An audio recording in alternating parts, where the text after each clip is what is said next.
आरंभ करते हैं आज की यह विलक्षण कथा। बहुत समय पहले की बात है, जब भारतवर्ष की पुण्य भूमि पर अवंतिका नगरी, जिसे आज उज्जैन कहा जाता है, अपने वैभव और धर्मशीलता के लिए प्रसिद्ध थी।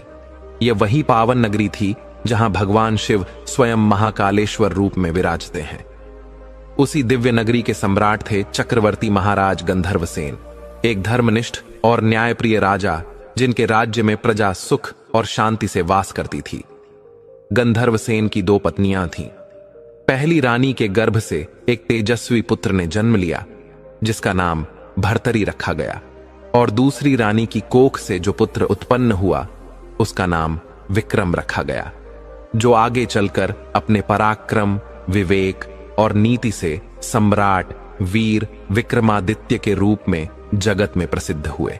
भक्तों, जब महाराज गंधर्वसेन वृद्ध हो गए और उन्हें यह अनुभूति हुई कि अब समय आ गया है जब राजपाट अगली पीढ़ी को सौंप दिया जाए, तब उन्होंने प्राचीन परंपरा का पालन करते हुए अपने ज्येष्ठ पुत्र भर्तरी को अवंतिका नगरी का सम्राट नियुक्त किया, क्योंकि तब यही परंपरा थी कि ज्येष्ठ पुत्र ही पिता के पश्चात राज्य का उत्तराधिकारी होता है। वहीं अनुज विक्रम को उन्होंने रक्षा मंत्री का पद सौंपा, जिससे वह राज्य की रक्षा और सुरक्षा का भार संभाल सके। इस प्रकार दोनों भ्राता एक स्वरूप में धर्म और नीति के रथ पर आरूढ़ होकर अवंतिका नगरी का संचालन करने लगे। उन दोनों भाइयों में अनुपम प्रेम था। वे एक दूसरे के सुख दुख में साक्षात भागी थे। परस्पर समझ और समर्पण के साथ उन्होंने न केवल राज्य को समृद्ध बनाया, अपितु धर्म, न्याय और पराक्रम की त्रिवेणी से उसे एक दिव्य भूमि में परिवर्तित कर दिया। जब भर्तरी राजा बने तो मालवा प्रदेश के सभी राजाओं की दृष्टि उन्हीं पर टिक गई। उनके धर्मशील और न्यायप्रिय स्वभाव की चर्चा दूर दूर तक फैल चुकी थी। अनेक राजाओं ने अपनी पुत्रियों के विवाह के प्रस्ताव भेजने प्रारंभ कर दिए। राजा भर्तरी ने भी अपने कर्तव्य और परंपरा का पालन करते हुए 2 सुयोग्य राजकुमारियों से विवाह किया। उनकी पहली पत्नी का नाम था चित्रलेखा और दूसरी का नाम अनंगसेना। दोनों रानियां परम सुंदरी और पतिव्रता थीं। अत्यंत स्नेह था और उनका गृहस्थ जीवन सच्चे धर्म और प्रेम की शीतल छाया में आनंदमय बीत रहा था। भक्तों, एक दिन की बात है। संध्या की बेला थी। आकाश में सूर्य अपनी किरणें समेट रहा था और मंद मंद पवन अवंतिका के आंगनों में गूंज रहा था। महल में राजा भर्तरी राज सिंहासन पर विराजमान थे। उस दिन के राजकाज से मुक्त होकर थोड़ी शांति की अनुभूति कर रहे थे। तभी उनके अंतर्मन में एक विचार उदित हुआ। जब मैं युवराज था, तब वनों में जाकर शिकार, घुड़सवारी और तीरंदाजी करना मेरा परम प्रिय कार्य था, किंतु अब जब से मैंने राज्य का भार संभाला है, तब से यह सब पीछे छूट गया है। क्यों न कल वन में जाकर फिर से कुछ समय प्रकृति की गोद में बिताया जाए और अपने प्रिय शौक को पुनः अनुभव किया जाए। ये विचार आते ही उन्होंने अपने अनुज विक्रम और महामंत्री बुद्धिसागर को दरबार में बुलाया। दोनों राजपुरुष उपस्थित हुए तो भर्तरी ने प्रेम पूर्वक विक्रम से कहा, भैया, मेरे मन में अनेक दिनों से शिकार पर जाने की तीव्र इच्छा है, किंतु राज्य के कार्यों ने मुझे बांध रखा है। यदि तुम और महामंत्री कुछ दिनों के लिए राजकाज का भार संभाल सको तो मैं वन की ओर प्रस्थान करना चाहूंगा। विक्रम ने मुस्कुराते हुए कहा, भैया, यदि आपका मन वन में जाकर कुछ शांति और आनंद पाने का है तो निसंकोच जाइए। मैं प्रजा का पुत्र होकर इस अवंतिका की सेवा को अपना धर्म मानता हूं। केवल एक विनम्र निवेदन है, आप शीघ्र लौट आइएगा, क्योंकि अब आप सम्राट हैं और सम्राट का अधिक समय तक वन में रहना उचित नहीं प्रतीत होता। राजा भर्तरी ने अपने अनुज के इन वचनों पर स्नेह से मुस्कुराते हुए कहा, भाई, तुम निश्चिंत रहो, मैं शीघ्र ही लौट आऊंगा। मेरी अनुपस्थिति में किसी भी प्रजा को कोई कष्ट न हो, यही मेरी प्रार्थना है। महामंत्री ने भी विश्वास दिलाया, राजन, आप निश्चिंत होकर विहार करें। जब तक आप लौट नहीं आते, हम आपकी प्रजा की सेवा को ही अपना धर्म मानकर उसे पूरी श्रद्धा और निष्ठा से निभाएंगे। जब भर्तरी को पूर्ण विश्वास हो गया कि उनके पीछे राज्य सुरक्षित और संतुलित रहेगा, तब उन्होंने अपने सैनिकों को आदेश दिया, कल प्रातःकाल होते ही हम शिकार के लिए प्रस्थान करेंगे, अतः सभी आवश्यक तैयारियां पूरी कर लो। सैनिकों ने शीश झुकाकर आज्ञा स्वीकार की और विशेष घोड़ों की व्यवस्था, शस्त्र आयुधों का चयन और शिकार के सभी उपयुक्त प्रबंध करने लगे। भक्तों, अगला दिन आया। जैसे ही प्रभात की पहली किरण धरा पर पड़ी, राजा भर्तरी अपने दल बल के साथ वन की ओर चल पड़े। कुछ समय पश्चात वे सघन वन में पहुंचे। चारों ओर ऊंचे वृक्ष, मधुर पक्षियों की ध्वनि, मंद समीर और हरियाली से परिपूर्ण वह दृश्य राजा के मन को प्रसन्नता और शांति से भर रहा था। यह वही क्षण था जब प्रकृति स्वयं किसी योगी की भांति मौन थी और भर्तरी उस मौन में अपने जीवन की सरलता को फिर से अनुभव कर रहे थे। बहुत दिनों के पश्चात, जैसे मानो विधि ने स्वयं अवसर रचा हो, युवराज भर्तरी को एक बार फिर वन में विचरण करने और शिकार करने का अवसर मिला। यह केवल एक राजसी शौक नहीं था, यह एक आंतरिक पुकार थी जो वीरता के आलोक में तपकर आत्मा के संतुलन की खोज में उठी थी। जब वे वन के हरे भरे विस्तार में विचर रहे थे, तभी उनकी दृष्टि एक ऐसे स्थान पर पड़ी जहां घने वृक्षों की छाया में कुछ सिंह विश्राम कर रहे थे। वह दृश्य देखते ही युवराज के भीतर एक विचार कौंधा। आज तक मैंने केवल मृग, खरगोश और छोटे जीवों का ही शिकार किया है, किंतु आज ये सिंह मेरी परीक्षा बनकर मेरे समक्ष उपस्थित हुए हैं। क्या मैं अपने शौर्य की अग्नि को प्रज्वलित कर सकूंगा? यह विचार उनके भीतर दीपक की तरह प्रज्वलित हुआ और उन्होंने दृढ़तापूर्वक तलवार को थामा, घोड़े की लगाम खींची और संकल्प के साथ सिंहों की ओर अपने अश्व को दौड़ा दिया। यह कोई सामान्य गति नहीं थी, यह वीरता की हुंकार थी। उनके पीछे पीछे उनके सैनिक भी अपने घोड़ों को उसी दिशा में बढ़ा ले चले। उधर जब वनवासी सिंहों ने घोड़ों की टापें सुनी और भर्तरी को आता देखा, तो वे भी सतर्क हो गए और अपने प्राण की रक्षा हेतु वन की गहराई की ओर दौड़ पड़े। अब यह दृश्य कुछ ऐसा था जैसे धर्म और अधर्म की गति स्वयं प्रकृति के रंगमंच पर चल रही हो। सामने सिंह, पीछे भर्तरी और उनके पीछे उनका दल।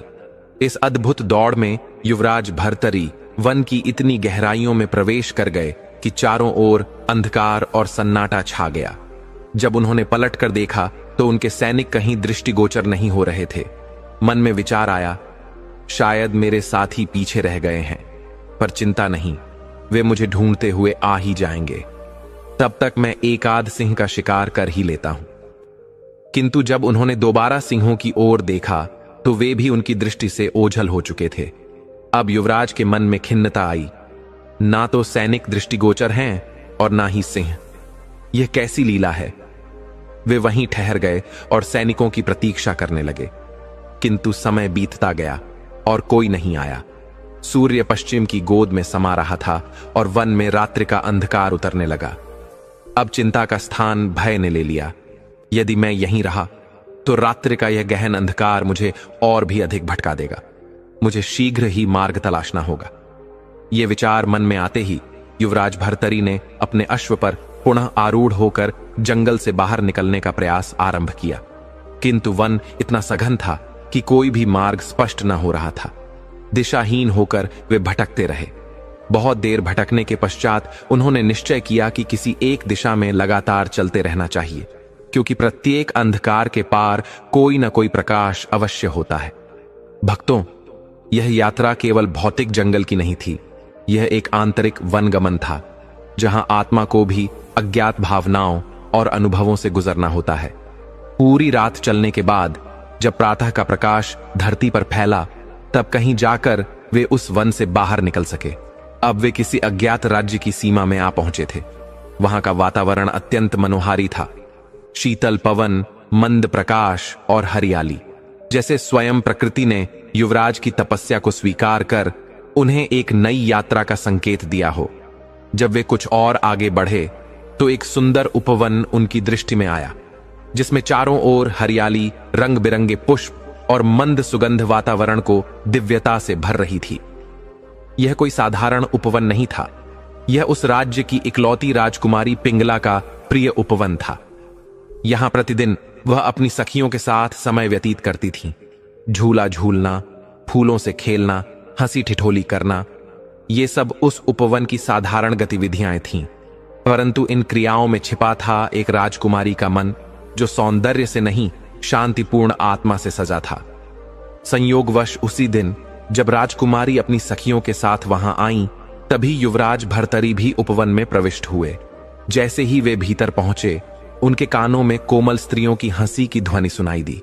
वह ध्वनि मानो वीणा के तारों से निकली कोई रचना हो जो हृदय को छू जाती है। अनायास ही उनकी दृष्टि उस दिशा की ओर गई जहां से वह मधुर ध्वनि आ रही थी, और जब उन्होंने उस ओर देखा तो वह दृश्य किसी स्वप्न से कम न था। बेलों से घिरे झूले पर बैठी राजकुमारी पिंगला, जिनका मुख चंद्रमा की भांति दीप्तिमान था, मंद मुस्कान से युक्त उनके अधर, उनके घने काले बालों में गूंथे पुष्प और उनकी चंचल दृष्टि, युवराज भर्तरी का मन मोहित हो गया। वे अपलक निहारते रहे, मानो समय रुक गया हो और उनकी धड़कनों में बस एक ही नाम गूंज रहा हो, पिंगला। उधर जब राजकुमारी की दृष्टि भी युवराज पर पड़ी तो वे भी स्तंभित रह गईं। उनकी भव्य वेशभूषा, तेजस्वी मुखमंडल और वीरता की छाया ने पिंगला के हृदय को हिला दिया। उनकी सखियों ने भी युवराज को देखा और उनमें से एक ने धीरे से कहा, देवी, कोई अजनबी पुरुष हमारे उपवन में आया है, परंतु यह कोई साधारण व्यक्ति नहीं प्रतीत होता। भक्तों, यह केवल एक दृष्टि नहीं थी, ये दो आत्माओं की अनजानी यात्रा का प्रारंभ था, जो नियति के संकल्प से जुड़ी थीं। अपनी सहेलियों की बातों को संयम से सुनकर राजकुमारी पिंगला ने अपने भावों को भीतर समेटते हुए आत्मबल के साथ युवराज भर्तरी की ओर देखा और मधुर किंतु गंभीर स्वर में प्रश्न किया, हे पथिक, आप कौन हैं? कहां से आए हैं? क्या आपको झांत नहीं कि यह उपवन एक राजकुमारी का है, जहां किसी भी बाहरी पुरुष का प्रवेश वर्जित है? भक्तों, जब युवराज भर्तरी ने यह वचन सुना तो उन्होंने राजकुमारी के शब्दों में अधिकार देखा, किंतु उस अधिकार के पीछे एक ऐसी मधुरता भी थी जो आत्मा को शांत कर दे। वे मुस्कुराए और अत्यंत विनम्रता से बोले, हे देवी, मैं एक पथिक हूं, मार्ग से भटक गया और संयोगवश आपके उपवन में चला आया, किंतु जब मैंने आपको देखा तब मेरे हृदय में एक दिव्य आनंद जागा, जैसे किसी तीर्थ में आत्मा को शांति प्राप्त हो। आज तक मैंने आपके जैसे सौंदर्य और गरिमा से युक्त स्त्री को नहीं देखा। मेरा मन अब यह चाहता है कि आप मेरी अर्धांगिनी बने। युवराज के इन वचनों को सुनकर राजकुमारी एक पल को स्तब्ध रह गईं। उनके कपोलों पर लज्जा की लालिमा खिल उठी, पर वे अपने भावों को वश में रखते हुए गंभीरता से बोलीं, क्या आपको झांत है? यदि किसी सैनिक की दृष्टि आप पर पड़ गई तो वे आपको बंदी बना लेंगे। मेरी विनती है कि आप शीघ्र यहां से लौट जाएं, अन्यथा अनावश्यक संकट में पड़ सकते हैं। राजकुमारी के इस कथन को सुनकर युवराज भर्तरी ने गंभीर स्वर में उत्तर दिया, हे सुंदरी, अब चाहे मैं जीवित रहूं या मृत्यु को प्राप्त हो जाऊं, किंतु मैंने निश्चय कर लिया है, या तो आप मेरी पत्नी बनेंगी या फिर मैं अपने प्राण त्याग दूंगा। अब यह निर्णय आपके हाथ में है। भक्तों, राजकुमारी पिंगला भी भीतर से युवराज के तेज और सत्य प्रेम से आकृष्ट हो चुकी थीं, किंतु एक स्त्री होते हुए वे अपने भावों को सीधे प्रकट नहीं कर सकती थीं। संयमित स्वर में उन्होंने उत्तर दिया, हे पथिक, विवाह का निर्णय पुत्री का नहीं, उसके माता पिता का होता है। यदि आप वास्तव में मुझसे विवाह करना चाहते हैं तो मेरे पिता से मेरा हाथ मांगिए। यदि वे सहमत होते हैं तो मुझे कोई आपत्ति नहीं। राजकुमारी के वचनों को सुनकर युवराज भर्तरी का हृदय उत्साह से भर गया। उन्होंने पूछा, आपके पिता कहां हैं? मैं उनसे कैसे मिल सकता हूं? राजकुमारी ने सामने खड़े विशाल महल की ओर संकेत करते हुए कहा, वह जो तुम्हारे सामने राजमहल दिख रहा है वहीं मेरे पिता का निवास है। यदि तुम्हारा प्रेम सच्चा है तो जाओ, उनसे मेरा हाथ मांगो। यदि वे राजी हो गए तो संसार की कोई भी शक्ति हमें विवाह सूत्र में बांधने से रोक नहीं सकती। युवराज भर्तरी ने राजकुमारी के शब्दों को अपने हृदय में धारण कर लिया। उनके भीतर अब एक अडिग संकल्प जन्म ले चुका था। उन्होंने सच्चे भाव से कहा, हे देवी, मैं अवश्य आपके पिता के पास जाऊंगा। मैं किसी भी परीक्षा के लिए प्रस्तुत हूं। यह कहकर वे घोड़े पर सवार हुए और महल की ओर प्रस्थान कर गए। उनके भीतर अब प्रेम की अग्नि जल चुकी थी और वे उसी अग्नि से तपकर अपने प्रण की सिद्धि के लिए अग्रसर हो चले। भक्तों, जब वे राजमहल के द्वार पर पहुंचे तो देखा कि एक भव्य महल उनके समक्ष था। ऊंची दीवारें, रत्न जटित शिखर और द्वार पर की गई कलाकृतियां उस राजमहल की गरिमा की गवाही दे रही थीं। द्वार पर 2 सशक्त प्रहरी खड़े थे, जिनके हाथों में भाले और नेत्रों में तेज था। युवराज भर्तरी घोड़े से उतरे और आत्मविश्वास से भरे स्वर में बोले, हे वीरों, कृपया अपने महाराज को सूचित करें कि अवंतिका नगरी के युवराज भर्तरी उनसे भेंट हेतु उपस्थित हैं। सैनिकों ने उनका परिचय सुना तो सम्मान से शीश झुकाया और एक सैनिक भीतर गया। कुछ ही क्षणों में महल का द्वार खुला और स्वयं राजा अपनी सशस्त्र सेना के साथ बाहर पधारे। उनके वस्त्र रत्नों से सजे थे और उनकी दृष्टि में बुद्धि और गरिमा का प्रकाश था। युवराज ने उन्हें नमन किया। राजा ने विस्मय से युवराज की ओर देखा और कहा, पुत्र, आप कौन हैं? हमने आपको पहले कभी नहीं देखा। कृपया अपना परिचय दीजिए। युवराज ने हाथ जोड़ते हुए कहा, हे राजन, मैं सम्राट गंधर्वसेन का ज्येष्ठ पुत्र भर्तरी हूं। अब अवंतिका नगरी का उत्तराधिकारी और सम्राट मैं ही हूं। राजा प्रसन्न होकर बोले, हे युवराज, आपका आगमन हमारे लिए सौभाग्य है। कहिए, किस कारण से आपने हमारे राज्य में पधारने का निर्णय लिया? युवराज ने आदरपूर्वक संपूर्ण प्रसंग सुना दिया। शिकार, मार्ग भटकना, उपवन पहुंचना और फिर राजकुमारी पिंगला से भेंट का वर्णन करते हुए उन्होंने कहा, हे राजन, आपके उपवन में मैं आपकी पुत्री से मिला। उनके रूप और व्यवहार ने मेरे हृदय को बांध लिया। यदि आपको उचित लगे तो मैं उनसे विवाह करना चाहता हूं। राजा ने यह सुनकर अत्यंत हर्ष प्रकट किया और कहा, युवराज, यह तो हमारे लिए परम सौभाग्य की बात है, किंतु एक पिता के नाते मैं अपनी पुत्री की इच्छा को भी अनदेखा नहीं कर सकता। मैं उससे विचार करूंगा। फिर उन्होंने राजकुमारी को बुलवाया। पिंगला आई, संकोच से भरी, धीरे धीरे चलती, उनके मुख पर लज्जा और नेत्रों में झलकता मधुर भाव। राजा ने उनसे कहा, बेटी, युवराज भर्तरी ने तुम्हारा हाथ मांगा है। वे चाहते हैं कि तुम उनकी अर्धांगिनी बनो। क्या तुम इस संबंध से सहमत हो?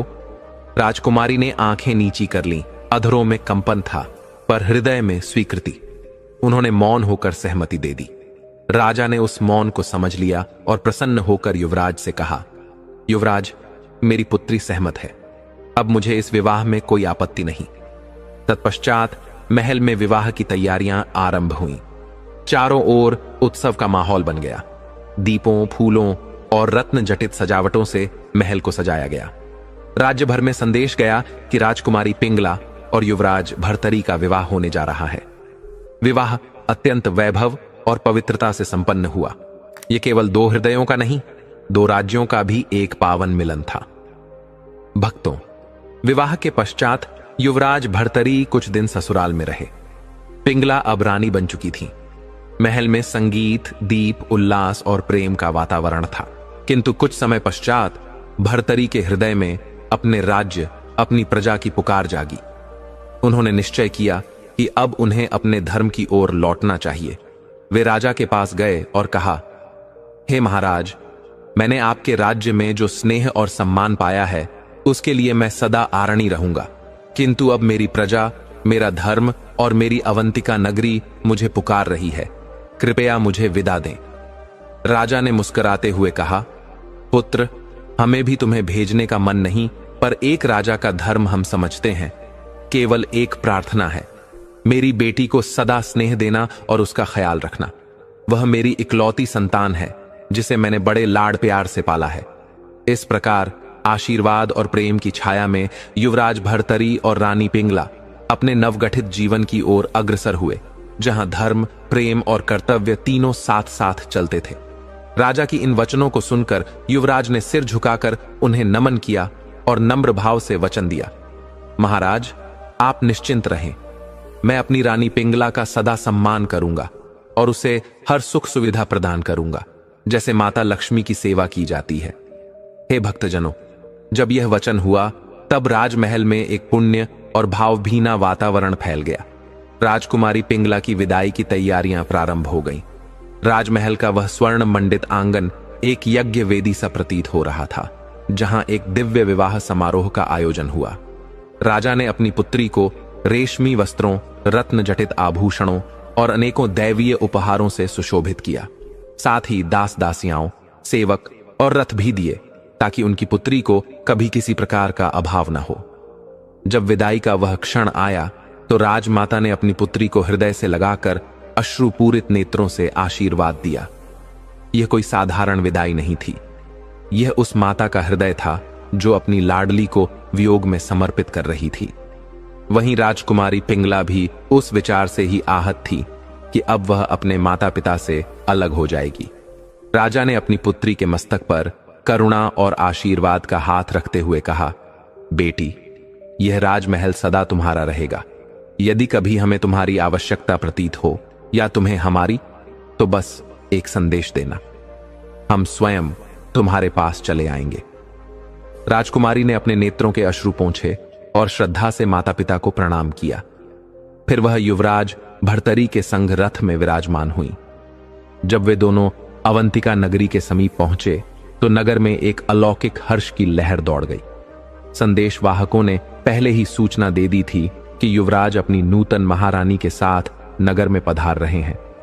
संपूर्ण अवंतिका नगरी को ऐसे सजाया गया था मानो इंद्रपुरी पृथ्वी पर उतर आई हो। घर घर दीप प्रज्वलित किए गए थे, गलियों में पुष्पों की वर्षा हो रही थी और जनमानस जय घोष कर रहा था।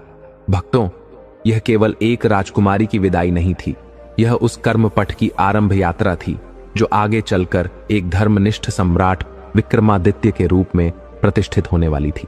यह कथा केवल ऐतिहासिक नहीं, अपितु आत्मा के उत्थान की यात्रा है, और यही इस दिव्य कथा का प्रथम चरण है। जब अवंतिका नगरी के चक्रवर्ती सम्राट महाराज गंधर्व सेन वृद्ध हो गए, तब उन्होंने अपने ज्येष्ठ पुत्र भर्तरी को अवंतिका का उत्तराधिकारी घोषित कर दिया और अपने अनुज पुत्र विक्रम को राज्य की सुरक्षा की समस्त जिम्मेदारी सौंपकर स्वयं वन की ओर प्रस्थान किया, जहां वे ईश्वर की उपासना और तपस्या में लीन हो गए। कालांतर में एक दिन भर्तरी के हृदय में वन विहार और शिकार की इच्छा जागी। अपने कुछ विश्वस्त सैनिकों को साथ लेकर वे वन की ओर प्रस्थान कर गए, परंतु वन की जटिल और दुर्गम राहों में वे अपने सैनिकों से अलग हो गए और अनजाने में एक अन्य राज्य की सीमा में प्रवेश कर गए। वहीं पर उनकी भेंट उस राज्य की कन्या राजकुमारी पिंगला से हुई जो दिव्य सौंदर्य की मूर्ति थी। उस राजकुमारी की अनुपम छवि देखकर भर्तरी जैसे स्तब्ध रह गए। उन्होंने अपने अंतर मन में यह निश्चय कर लिया कि वे राजकुमारी पिंगला को ही अपनी धर्मपत्नी बनाएंगे।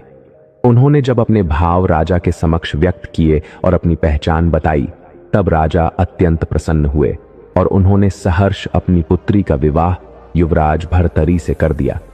कुछ समय तक भर्तरी अपने ससुराल राज्य में अतिथि रूप में निवास करते रहे और फिर अपनी नवविवाहिता रानी पिंगला के साथ अवंतिका नगरी की ओर प्रस्थान कर गए। इस दृश्य को देखकर राजा भर्तरी चौंक गए। उन्होंने तत्काल अपने सैनिकों से पूछा, जाओ पता करो यह स्त्री कौन है और यह चिता पर इस प्रकार क्यों बैठी है। सैनिकों ने आज्ञा पाते ही अपने घोड़ों से उतरकर उस स्थान की ओर प्रस्थान किया। जब उन्होंने वहां खड़े जनों से पूछा तो उन्हें झांत हुआ कि वह स्त्री एक पतिव्रता है। उसका पति स्वर्ग से धार चुका है और अब वह सती होना चाहती है। परिवारजनों ने उसे बहुत समझाया, परंतु वह एक ही बात कहती है, जब मेरा पति नहीं रहा तो मैं इस संसार में किसके लिए जीवित रहूं। राजा को जब सैनिकों ने यह बात सुनाई तो उनके मन में जिज्ञासा और करुणा का भाव उमड़ आया। क्या कोई स्त्री इतना प्रगाढ़ प्रेम कर सकती है कि वह अपने प्राणों को भी अर्पित कर दे? राजा स्वयं उस स्त्री के समीप पहुंचे और प्रेम पूर्वक बोले, देवी, जीवन ईश्वर का दिया हुआ वरदान है। मृत्यु के साथ प्रेम समाप्त नहीं होता। तुम्हारे पति की आत्मा भी नहीं चाहेगी कि तुम प्राण त्याग दो। एक बार विचार करो, क्या यही धर्म है? राजा के वचन सुनकर वह स्त्री मुस्कुरा दी और अत्यंत शांत स्वर में बोली, राजन, एक सच्ची पतिव्रता स्त्री का धर्म है कि वह अपने पति के साथ जिए और उसी के साथ संसार त्याग दे। मैं अपने धर्म से विचलित नहीं हो सकती। राजा के पास अब कोई उत्तर नहीं था। वे एक बार फिर उसे समझाने का प्रयास करते हैं, परंतु स्त्री अपने निश्चय पर अडिग रहती है। अंततः राजा उसकी अडिग श्रद्धा और प्रेम के आगे नतमस्तक होकर उसे प्रणाम करते हैं और आगे बढ़ जाते हैं। यह घटना राजा भर्तरी के हृदय को भीतर तक झकझोर देती है। वे गहराई में सोचते हैं, क्या वास्तव में ऐसा प्रेम संभव है? क्या मेरी रानियां भी मुझसे ऐसा ही प्रेम करती हैं? उनके हृदय में प्रश्न उठता है, कौन सी रानी सच्ची पतिव्रता है और कौन केवल साज सज्जा में रची बसी है? इन्हीं विचारों के साथ वे महल लौटते हैं और एक योजना बनाते हैं। वे घोषणा करते हैं कि वे अगले दिन शिकार पर प्रस्थान करेंगे और उनकी अनुपस्थिति में राज्य की देखरेख छोटे भाई विक्रम और महामंत्री करेंगे। यह समाचार पूरे नगर में अग्नि की तरह फैल जाता है। प्रभात होते ही राजा भर्तरी शिकार के लिए काफिला सुसज्जित कर जंगल की ओर प्रस्थान करते हैं। सघन वन में जब वे पहुंचे तो वहां का वातावरण रहस्यमय था। घने वृक्ष, मंद धूप, कल कल बहती जलधारा और पशु पक्षियों की मध्यम गतिविधियां। राजा ने संकेत किया और काफिला कुछ समय के लिए वहीं रुक गया। यह समय था उनके रहस्यपूर्ण संकल्प को साकार करने का। तभी झाड़ियों के पीछे से एक सुंदर हिरण भागता हुआ आया। उसकी आंखों में भय और विवशता झलक रही थी। राजा ने बाण चलाया और वह तीर सीधा उसके हृदय में जा धंसा। वह हिरण कुछ क्षण तड़पा और फिर भूमि पर गिर पड़ा। राजा उसके निकट गए, तलवार निकाली और उसके रक्त को अपनी राजसी पोशाक पर मलने लगे। अब वे ऐसे प्रतीत हो रहे थे मानो युद्ध भूमि से घायल अवस्था में लौटे हों। इसके पश्चात राजा ने अपने एक विशेष सैनिक को बुलाया जो वर्षों से निष्ठावान था। राजा ने रक्त रंजित वस्त्र उसे सौंपते हुए कहा, इन्हें लेकर महल जाओ और हमारी तीनों रानियों को यह समाचार दो कि जंगल में सिंहों के हमले में राजा और उनका काफिला मारा गया। सैनिक सुनकर हतप्रभ रह गया। उसकी आंखों में चिंता थी। वह कांपते स्वर में बोला, महाराज, आप तो जीवित हैं, हमारे सैनिक भी सुरक्षित हैं, फिर यह संदेश क्यों? राजा ने गंभीर दृष्टि से उसे देखा और बोले, इसका कारण समय आने पर ज्ञात होगा। अभी तुम्हारा धर्म है हमारा आदेश मानना। राजा की आज्ञा का पालन करना सैनिक का प्रथम कर्तव्य है। सैनिक के लिए यह धर्म संकट था, पर वह जानता था राजा की आज्ञा टालना धर्म के विरुद्ध है। राजहट, स्त्रीहट और बालहट तीनों के आगे बड़े बड़े वीर भी झुकते हैं।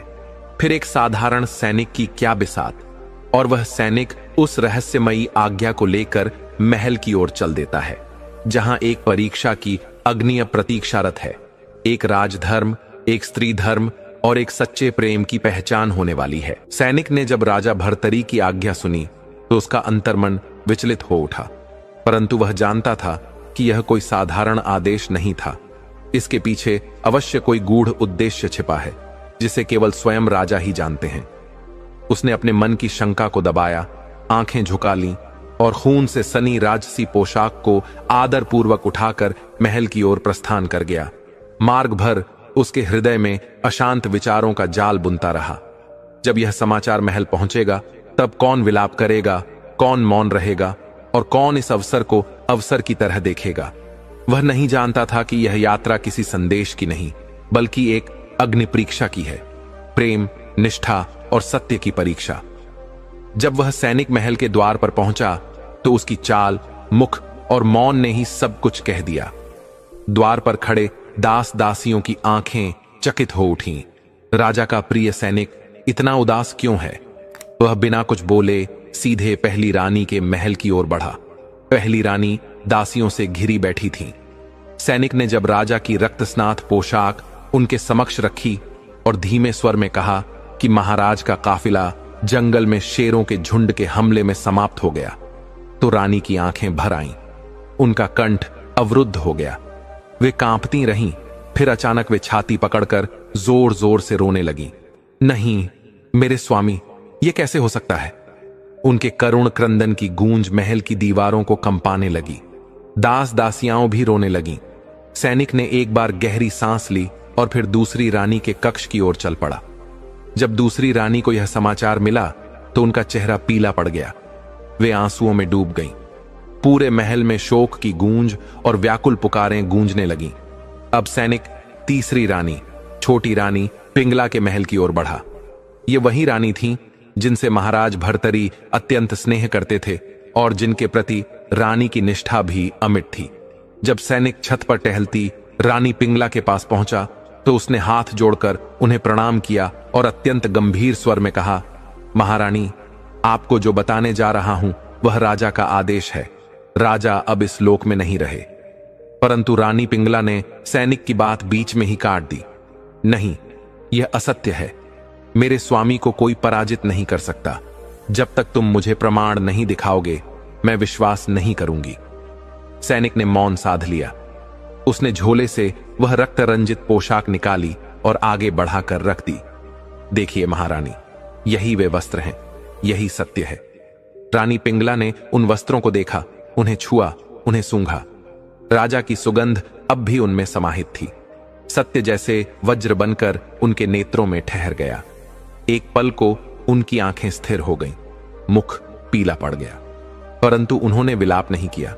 कोई शोर, कोई क्रंदन नहीं, बस एक गहन निश्चय, एक तपस्विनी की मौन दृढ़ता। वे बिना कुछ बोले महल की छत के किनारे की ओर बढ़ी। सैनिक और दासियाओं कुछ समझ पाते उससे पहले ही उन्होंने आकाश की ओर दृष्टि उठाई और कहा, हे मेरे स्वामी, जहां कहीं भी होंगे, अब यह जीवन भी आपके चरणों में समर्पित है। इतना कहकर उन्होंने राजा का स्मरण किया, आंखें बंद की और बिना एक क्षण की देरी के छत से नीचे कूद पड़ी। महल के नीचे खड़े सेवकों की चीखें गूंज उठीं। रानी पिंगला का पवित्र शरीर भूमि से टकराया, एक क्षण कांपा और फिर निश्वास रहित हो गया, जैसे आत्मा अपने प्रेम में विलीन हो गई हो। यह समाचार नगर में ऐसे फैला जैसे सूखी वन भूमि में अग्नि। लोगों ने अपने सिर पकड़े, नगर के गलियों में मातम छा गया। हर ओर एक ही स्वर, कितनी महान थी हमारी रानी, अपने स्वामी के बिना एक क्षण भी जी न सकी। महल सिसकियों और क्रंदनों से भर गया। उधर जंगल की छाया में एक वृक्ष के नीचे राजा भर्तरी गहन विचार में लीन थे। उन्हें झांक था कि अब तक उनका सैनिक महल पहुंच चुका होगा और उनके आदेश का पालन कर चुका होगा। अब उन्हें भी लौटना था। यह सोचते ही उन्होंने घोड़े की लगाम थामी और महल की ओर चल पड़े। जैसे ही वे महल के द्वार पर पहुंचे, दृश्य देखकर उनका हृदय कांप उठा। सैकड़ों नगरवासी एकत्र थे। शोक की लहर चारों ओर फैली थी। उनकी दोनों रानियां द्वार पर बैठी करुण पुकार कर रही थीं। उनके वस्त्र अस्त व्यस्त थे, आंखें सूज चुकी थीं। राजा की आंखें उन्हें देखती रहीं, परंतु उनके मन में एक और प्रश्न गूंजा, पिंगला कहां है? वे भीड़ चीरते हुए भीतर की ओर दौड़े। महल के आंगन में जैसे ही पहुंचे, उनके कदम जम गए। उनके समक्ष धरती पर रानी पिंगला का पार्थिव शरीर पड़ा था। चारों ओर सेवक और नगरवासी विलाप कर रहे थे। राजा की आंखें फटी की फटी रह गईं। उन्होंने सुना, क्या पतिव्रता स्त्री थी? जैसे ही राजा की मृत्यु का समाचार सुना, उसने भी प्राण त्याग दिए। राजा भर्तरी निशब्द खड़े रहे। उनकी सांसें थम गईं और हृदय भीतर से पिघलने लगा। जो परीक्षा उन्होंने ली थी, उसमें एक आत्मा ने अपने प्रेम की पराकाष्ठा से उन्हें उत्तर दे दिया था। राजा के मस्तिष्क में बिजली सी कौंध गई। उनके शरीर से जैसे प्राण निकलने लगे। वे कांपते हुए आगे बढ़े और घुटनों के बल गिर पड़े। उनके हाथ पिंगला के निर्जीव शरीर पर जा पड़े। उन्होंने अपनी प्राणप्रिया को हृदय से लगाया और जोर जोर से रोने लगे।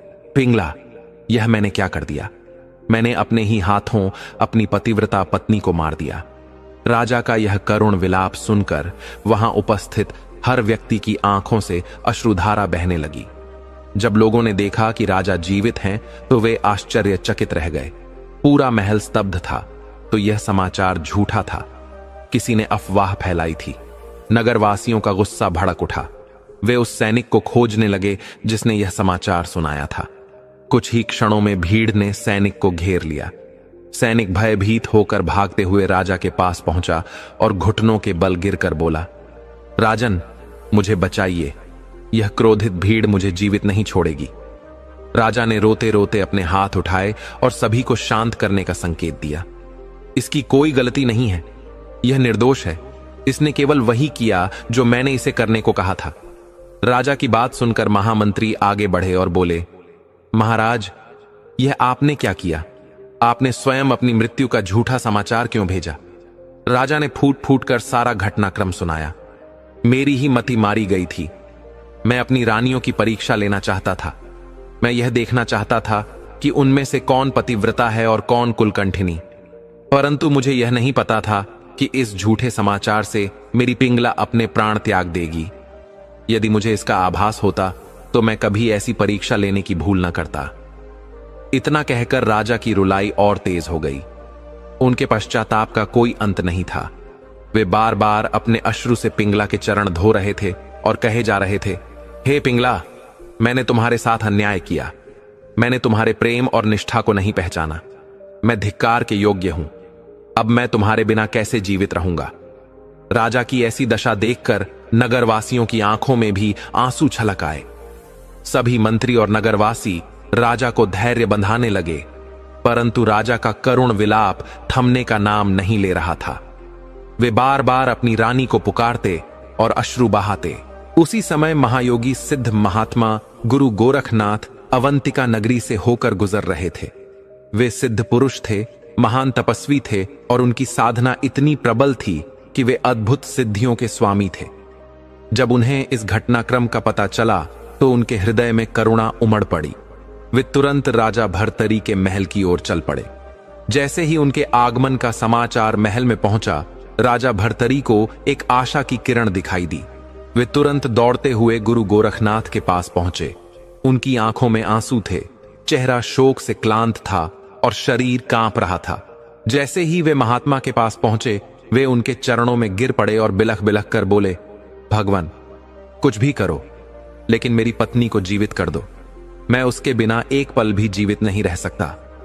राजा के इन करुण शब्दों को सुनकर गुरु गोरखनाथ ने शांत स्वर में कहा, राजन, अधीर मत हो। जिसने जन्म लिया है उसकी मृत्यु भी निश्चित है। यह संसार अनित्य है। यहां आना जाना तो सृष्टि का नियम है। तुम्हारी रानी का इस संसार से जाना भी उसी नियम का हिस्सा है। लेकिन राजा भर्तरी अब विवेक खो चुके थे। वे हताश होकर बोले, महाराज, यदि मेरी रानी की मृत्यु स्वाभाविक होती तो भी मैं धैर्य रख लेता, लेकिन यह मृत्यु तो मेरे कारण हुई है। मैंने अपनी पत्नी को अपने ही हाथों से मारा है। यदि मैंने अपनी झूठी मृत्यु का समाचार न भेजा होता तो वह जीवित होती। मैं ही उसकी मृत्यु का दोषी हूं। मैं यह अपराध सहन नहीं कर सकता। या तो आप मेरी रानी को जीवित कर दीजिए या फिर मैं भी अपने प्राण त्याग दूंगा। राजा की यह अधीरता देखकर गुरु गोरखनाथ कुछ क्षण के लिए मौन हो गए।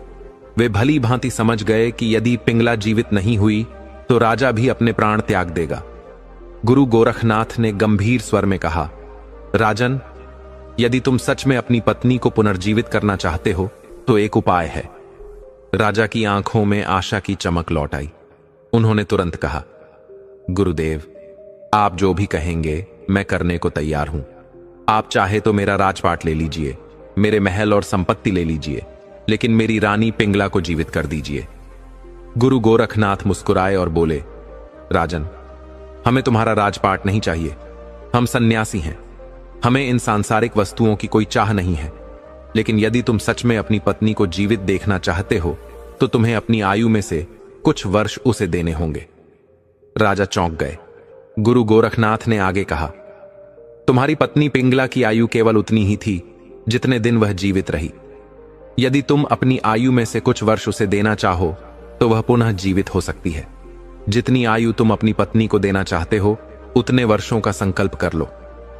राजा ने बिना एक क्षण सोचे उत्तर दिया, गुरुदेव, जितनी भी मेरी शेष आयु बची है उसका आधा भाग मैं अपनी पत्नी को देना चाहता हूं। केवल मेरी रानी जीवित हो जाए, यही मेरी प्रार्थना है। गुरु गोरखनाथ ने संतोषपूर्वक सिर हिलाया और बोले, ठीक है राजन, अब अपने हाथों में जल लो। मैं एक दिव्य मंत्र पढ़ूंगा।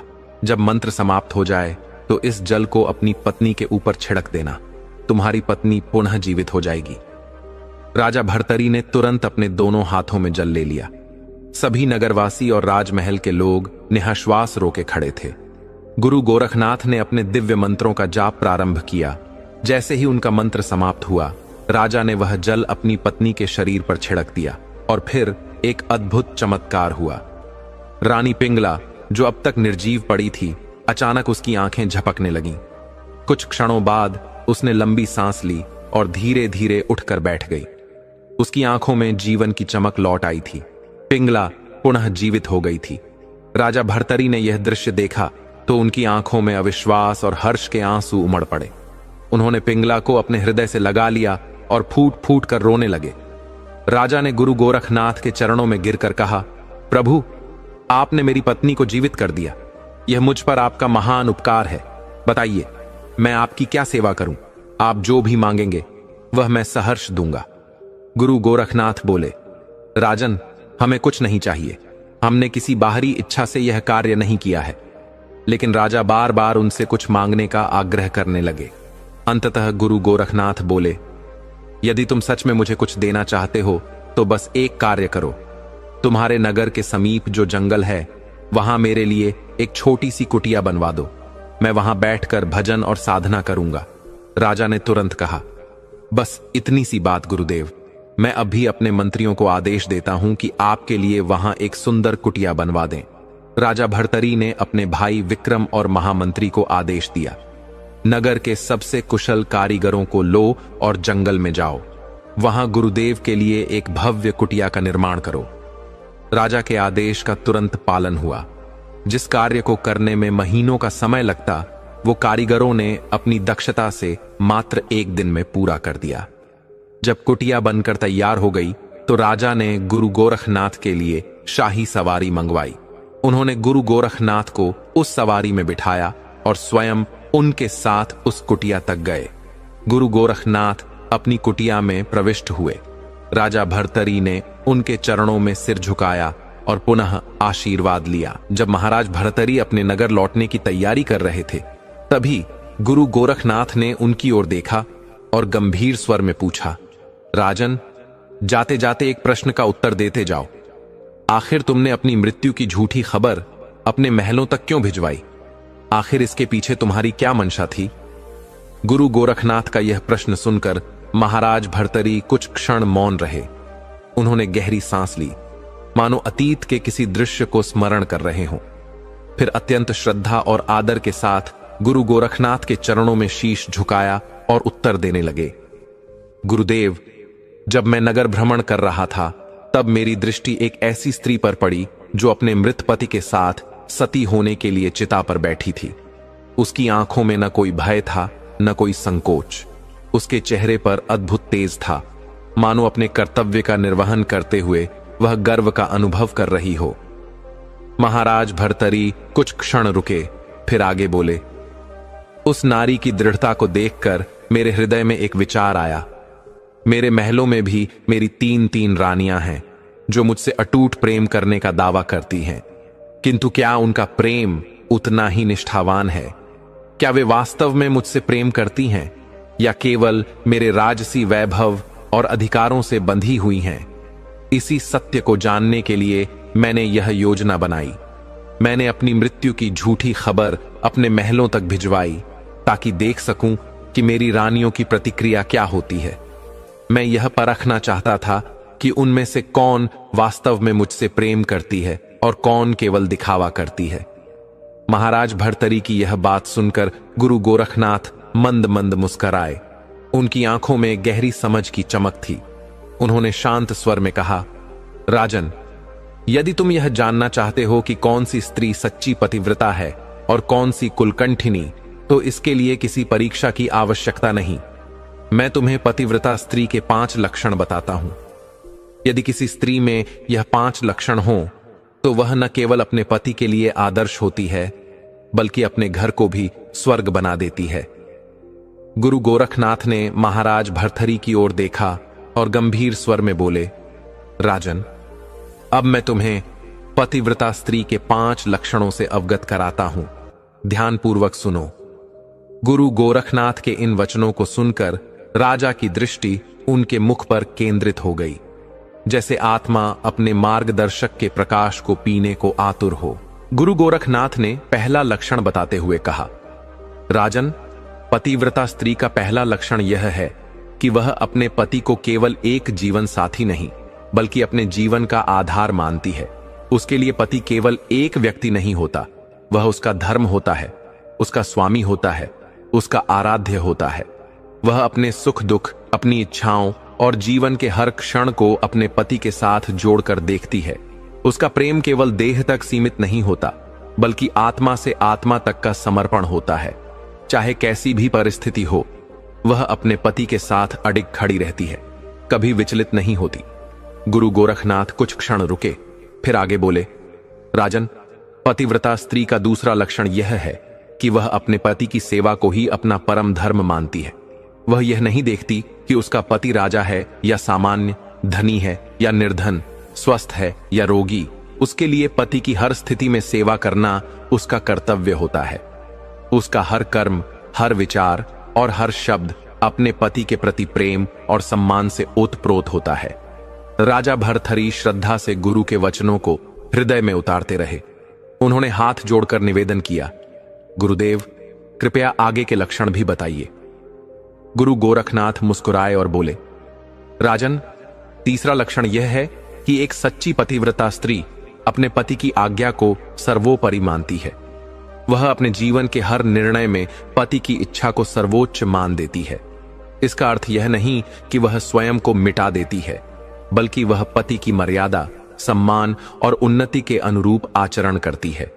यदि आवश्यकता पड़ी तो वह अपने स्वप्न और इच्छाओं को भी त्याग देती है, किंतु पति की प्रतिष्ठा को कभी आंच नहीं आने देती। राजा भर्तहरि ने श्रद्धापूर्वक सिर झुकाया।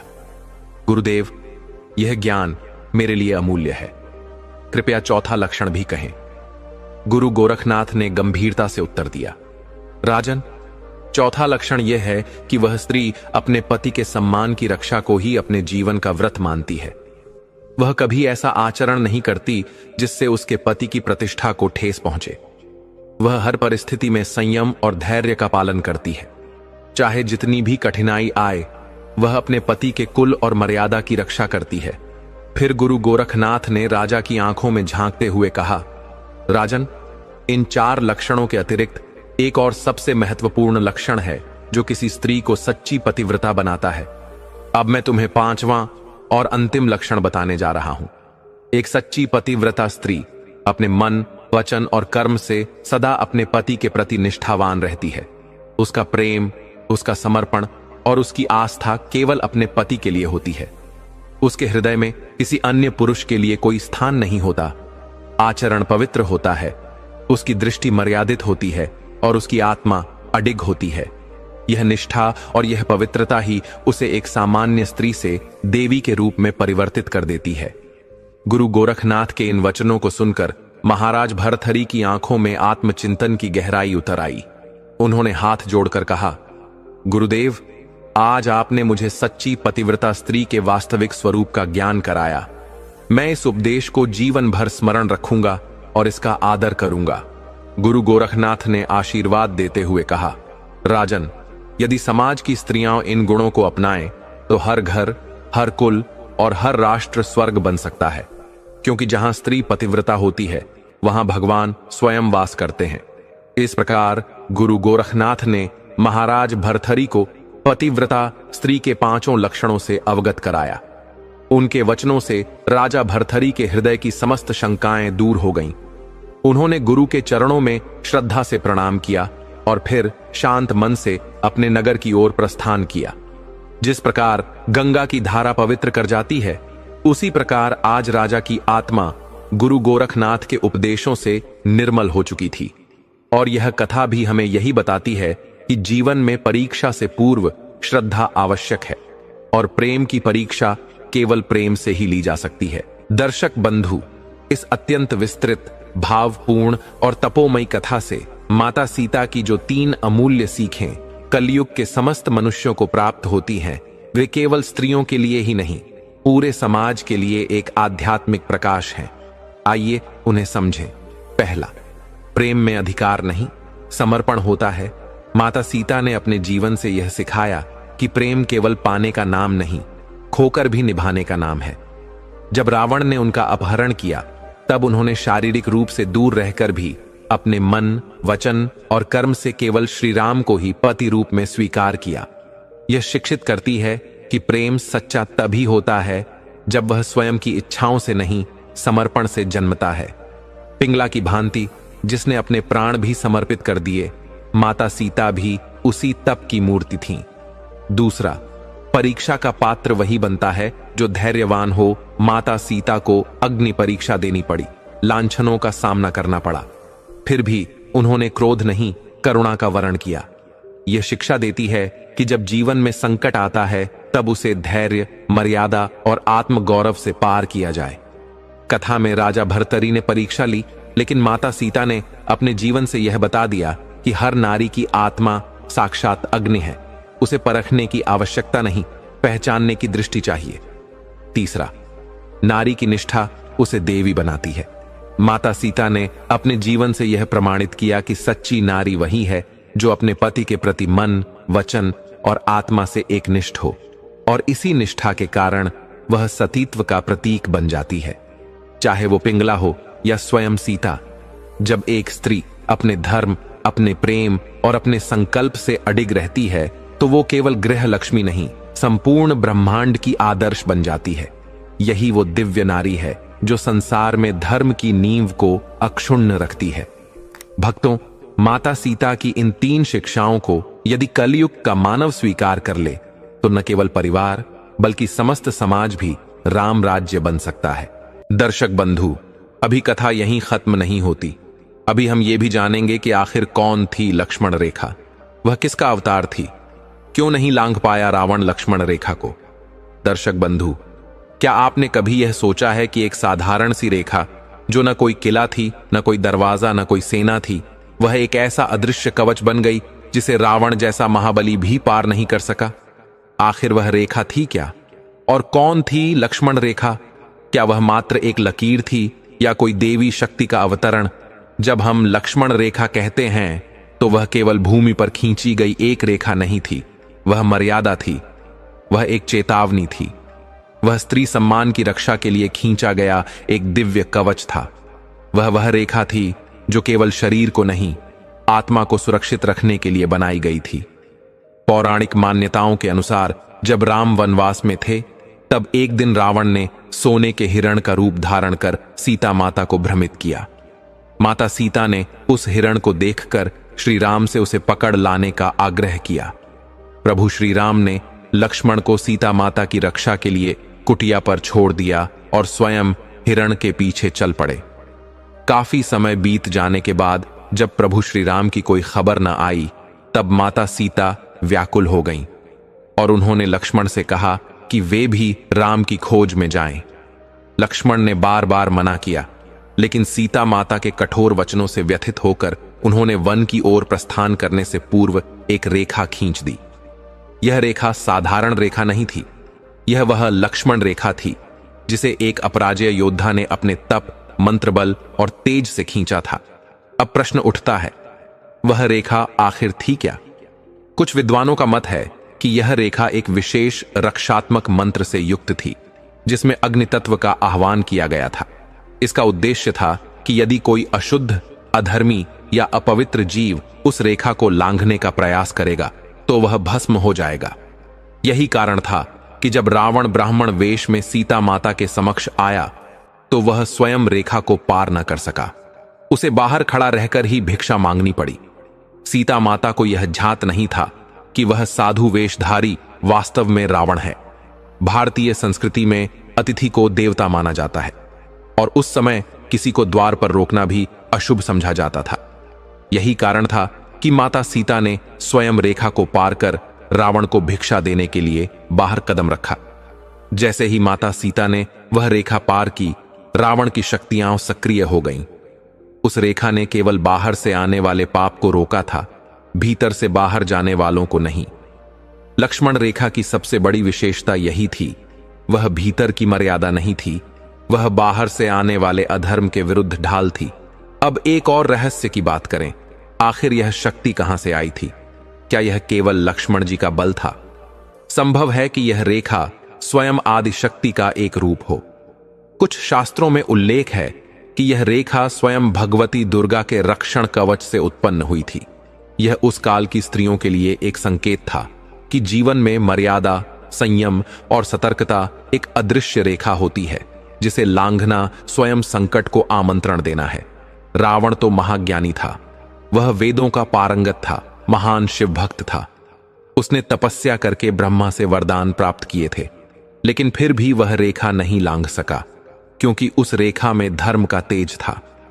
वह रेखा किसी एक पुरुष द्वारा नहीं, बल्कि समस्त स्त्री सम्मान की रक्षार्थ रची गई दिव्य शक्ति थी। अब प्रश्न उठता है, यदि रेखा इतनी शक्तिशाली थी तो सीता माता उसे पार कैसे कर पाई? तो इसका उत्तर भी बहुत गूढ़ है। सीता माता स्वयं पृथ्वी स्वरूपा थीं। वे सत्व की प्रतीक थीं। उनके भीतर पाप नहीं, केवल करुणा और सेवा थी। वे देवी थीं, लेकिन उन्होंने एक धर्म का उल्लंघन किया। वह था एक ब्राह्मण को मना करना। यही वह द्वंद्व था जिसमें उन्होंने रेखा को पार कर लिया। दर्शकगण, इस कथा में एक और अद्भुत तत्व छिपा है। वह यह कि रावण कभी रेखा पार नहीं कर पाया, क्योंकि उसमें अभिमान था। अभिमान ही वह जड़ है जो किसी को पतन की ओर ले जाती है। लक्ष्मण रेखा केवल एक रेखा नहीं थी, वह विनय और मर्यादा का प्रतीक थी। उसे वही पार नहीं कर सकता था जिसमें विनम्रता और धर्म नहीं है। और यही तो सनातन धर्म की शिक्षा है कि जब तक तुम मर्यादा के भीतर हो, तब तक तुम सुरक्षित हो। जब तुम उस मर्यादा को लांघते हो, चाहे वह किसी लोभवश हो या किसी मोहवश, तब विनाश प्रारंभ होता है। रावण, जो महान तपस्वी था, जिसने कैलाश को उठाया, जो ब्रह्मा विष्णु के गुणों से युक्त था, वह केवल एक रेखा से रोक दिया गया। क्यों? क्योंकि वह धर्म की सीमा में नहीं था। तो लक्ष्मण रेखा किसका अवतार थी? कुछ मान्यताओं के अनुसार यह स्वयं लक्ष्मी की रेखा थी। यह देवी सीता की रक्षा के लिए खींची गई वह शक्ति थी जो सृष्टि की स्त्री मर्यादा को बचाने के लिए उतरती है। यह शक्ति उसी भाव से जन्मी थी जिस भाव से दुर्गा राक्षसों का विनाश करती है। यह रेखा सनातन धर्म का वह प्रतीक है जो हर घर में, हर नारी के चारों ओर खींची जाती है, सम्मान की, सुरक्षा की और मर्यादा की। रावण उसे नहीं लांघ सका क्योंकि उसमें धर्म का तेज था। और अंत में यही सिख मिलती है कि एक स्त्री को जब तक वह धर्म की रेखा के भीतर है, कोई रावण उसे छू नहीं सकता। लेकिन जब वह स्वयं उस रेखा को छोड़ती है, चाहे वह किसी विवशता में हो या मोहवश, तब रावण जैसे अधर्मी उसे हरने का प्रयास करते हैं।